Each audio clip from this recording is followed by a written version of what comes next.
पण तुझ्या बापाला नॉनस्टॉप गणेश नाईकच्या बरोबर चालायला सांग. जर गणेश नाईक हारला तर राजकारण सोडून देईल. काही लोक 25 मध्ये वयोवृद्ध होतात. आशाहीन दिशाहीन. आम्ही आशाहीन दिशाहीन, पण आम्ही we are with the confidence. सगळ्यांचा जो काही सुखदुःखाचा भाग असेल तो पूर्ण करू. दिलेली कर्तव्य पूर्ण केल्याशिवाय आम्ही राहणार नाही. आणि म्हणून मी त्या बोलतो की तुम्ही टांगा पलटी घोडे फरारनं, तर गणेश नाईकने ठरवलं तर तुमचा टांगा पलटी घोडे लापता. आणि बोलतो करून दाखवीन.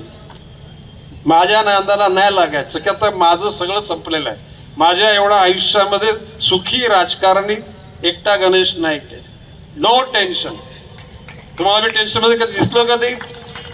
बिंदास.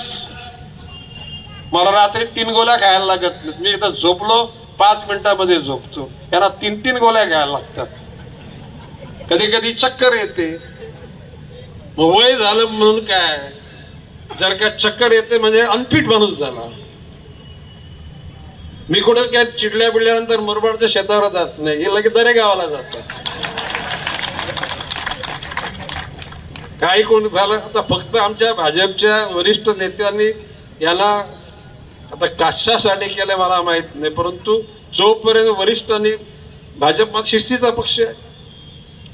मंडल प्रमुख, वार्ड प्रमुख, प्रभाग प्रमुख नाही, पहिले बूथ वार्ड प्रभाग मंडल जिल्हा आणि मग राज्य प्रमुख. शिस्तीचा पक्ष आहे भाजपमध्ये. बेशिस्तपणा कृष्णा पाटील चालत नाही. जोपर्यंत वरिष्ठ लोकांची सांगणं आहे तोपर्यंत आम्ही मानू. पण वरिष्ठांनी सांगितलं याची टांगा पलटी करा, तर टांगा पलटीवर घोडे लापता निश्चित होतील.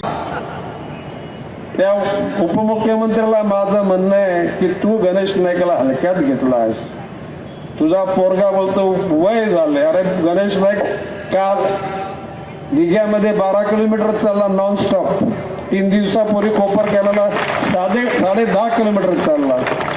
पण तुझ्या बापाला नॉनस्टॉप गणेश नाईकच्या बरोबर चालायला सांग. जर गणेश नाईक हारला तर राजकारण सोडून देईल. नाही तुझ्या बापाला राजकारण सोडायला सांग.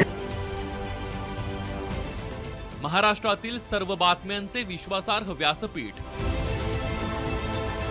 सकाळच्या सर्व सोशल मीडिया प्लॅटफॉर्मला लाईक, फॉलो आणि सबस्क्राईब करा. तसंच सर्व नोटिफिकेशनसाठी बेल आयकॉन प्रेस करायला विसरू नका.